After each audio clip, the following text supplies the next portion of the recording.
Mahigit 2,000 residente ng Centennial 2 ang nangakong dadalhin sa araw ng Lunes, Mayo 12 sa City Hall ng Pasig ang grupo ng Team Kayadis, lalo tigit si Mayoralty Candidate Atisara Diskaya.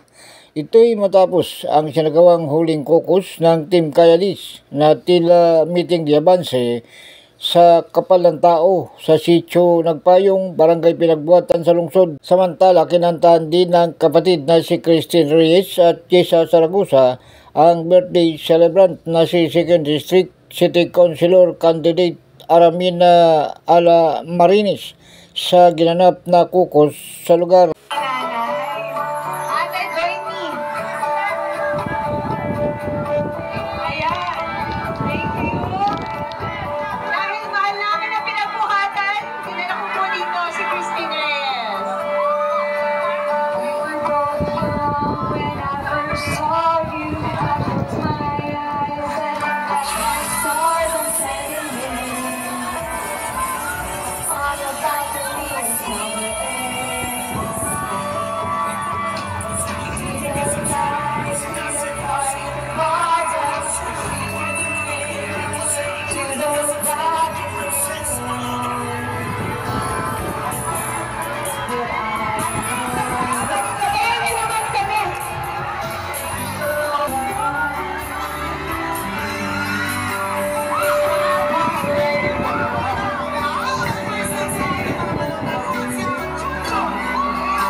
Ang Sitio Nagpayong ang nagsisilbi ng relocation site ng mga squatter ng Pasig na ngayon ay larawan ng kaunlaran at isa sa pinaka-populated na barangay ng Pasig City. Samantala, sa harap ng may 2,000 mahigit na taga-suporta ni Atisara sa lugar, sakali niyan na siya at Team Kayadis ay mahalal na City Mayor. Ibigyan umano nito ng katuparan ang pabahay, edukasyon, ospital at hanap buhay ang mga Pasigenyo. Higit umano sa lahat ang pagbibigay ng mga gamot at medical assistance sa mga lolo at lola.